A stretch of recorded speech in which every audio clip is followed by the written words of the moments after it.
We commonly get calls asking why you are unable to send data to HMRC. In most cases, this is because the information is not held or has been processed incorrectly and they are not recognised by HMRC.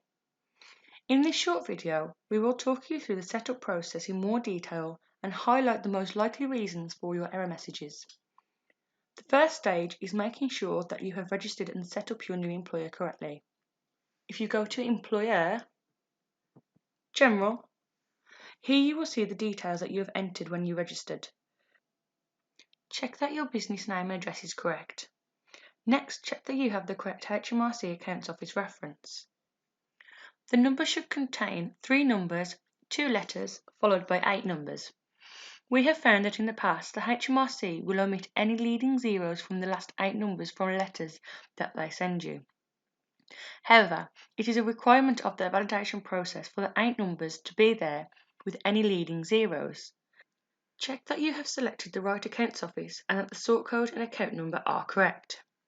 Your employer PAYE reference number is made up of 3-digit tax office code and a tax office number that can be a mixture of letters and numbers.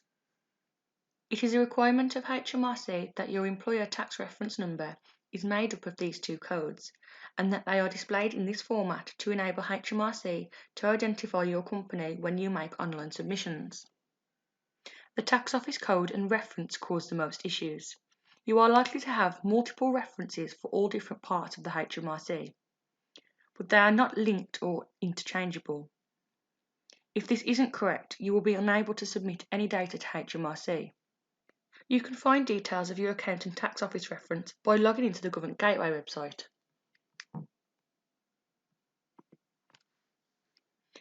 If you enter your Government Gateway ID and password in here, you can check what your tax reference will be. Additionally, if you don't yet have a Government Gateway ID, you can sign up for one here. If you have a paying in book, the tax reference and account office reference can be found on the front page of the book.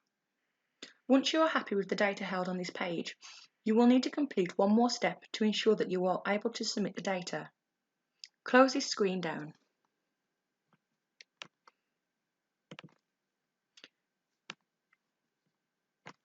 Click on Users, My User Details, and enter your Government Gateway user ID.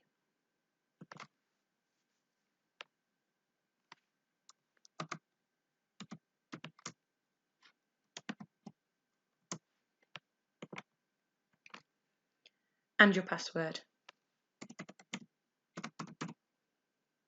If you are a single user, ensure you are checked as the primary contact, so that you receive notifications when HMRC send amendments.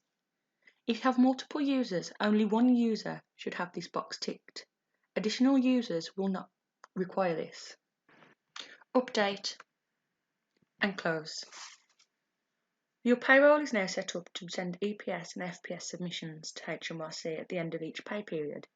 If you have any more questions, please feel free to raise a support call and we will answer them for you.